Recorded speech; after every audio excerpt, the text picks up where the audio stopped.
BJP ಸರ್ಕಾರದ ಅವಧಿಯಲ್ಲಿ ನಡೆದಿದ್ದ ಬಹುದೊಡ್ಡ ಭ್ರಷ್ಟಾಚಾರ ಎಂಬ ಪ್ರಶ್ನೆ ಮೂಡ್ತಾ ಇದೆ.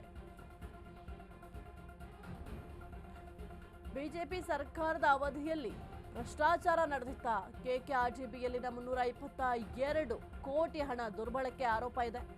ಸರ್ಕಾರವು ಕೆಕೆಆರ್ಡಿಬಿ ಅಡಿಯಲ್ಲಿ ಸಂಸ್ಥೆಗಳನ್ನು ರಚನೆ ಮಾಡಿದೆ.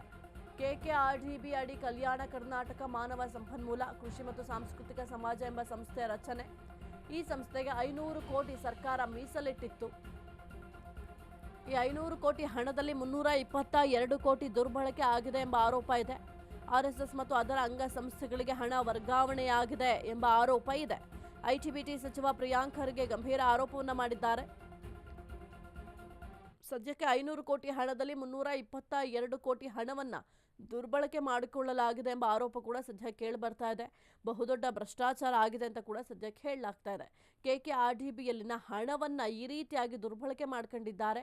ಇನ್ನು ಕರ್ನಾಟಕ ಮಾನವ ಸಂಪನ್ಮೂಲ ಕೃಷಿ ಮತ್ತು ಸಾಂಸ್ಕೃತಿಕ ಸಮಾಜ ಎಂಬ ಸಂಸ್ಥೆ ಕೂಡ ರಚನೆ ಮಾಡಲಾಗಿತ್ತು. ಈ ಸಂಸ್ಥೆಗೆ ಅಂತ 500 ಕೋಟಿಯನ್ನು ಸರ್ಕಾರ ಮೀಸಲಿಟ್ಟಿತ್ತು. ಆ ಒಂದು 500 ಕೋಟಿ ಹಣದಲ್ಲಿ 322 ಕೋಟಿ ಹಣವನ್ನು ದುರ್ಬಳಕೆ ಮಾಡ್ಕೊಂಡಿದ್ದಾರೆ ಎಂಬ ಆರೋಪ ಸದ್ಯಕ್ಕೆ ಕೇಳಿ ಬರ್ತಾ ಇದೆ. ಈ ಒಂದು ವಿಚಾರಕ್ಕೆ ಸಂಬಂಧಪಟ್ಟಂತೆ ಐಟಿ-ಬಿಟಿ ಸಚಿವರಾಗಿರುವಂತಹ ಪ್ರಿಯಾಂಕ್ ಖರ್ಗೆ ಅವರು ಕೂಡ ಸದ್ಯಕ್ಕೆ ಆರೋಪವನ್ನು ಮಾಡಿರುವಂಥದ್ದು.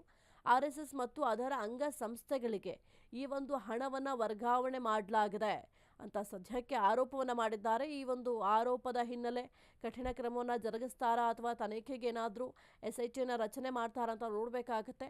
ಬಿಜೆಪಿ ಸರ್ಕಾರದ ವಿರುದ್ಧವಾಗಿ ಈ ರೀತಿಯ ಬಹುದೊಡ್ಡ ಆರೋಪ ಕೇಳಿ ಬರ್ತಾ ಇರುವಂಥದ್ದು. ಬಿಜೆಪಿ ಸರ್ಕಾರ ಅಧಿಕಾರದಲ್ಲಿ ಇದ್ದಂತಹ ಸಮಯದಲ್ಲಿ ಏನು 500 ಕೋಟಿ ಮಂಜೂರಾಗಿತ್ತು, ಆ ಒಂದು 500 ಕೋಟಿಯಲ್ಲಿ 322 ಕೋಟಿಯನ್ನು ದುರ್ಬಳಕೆ ಮಾಡ್ಕೊಂಡಿದ್ದಾರೆ ಅಂತ ಐಟಿ-ಬಿಟಿ ಸಚಿವರಾಗಿರುವಂತಹ ಪ್ರಿಯಾಂಕ್ ಖರ್ಗೆ ಅವರು ಆರೋಪವನ್ನು ಮಾಡಿದ್ದಾರೆ.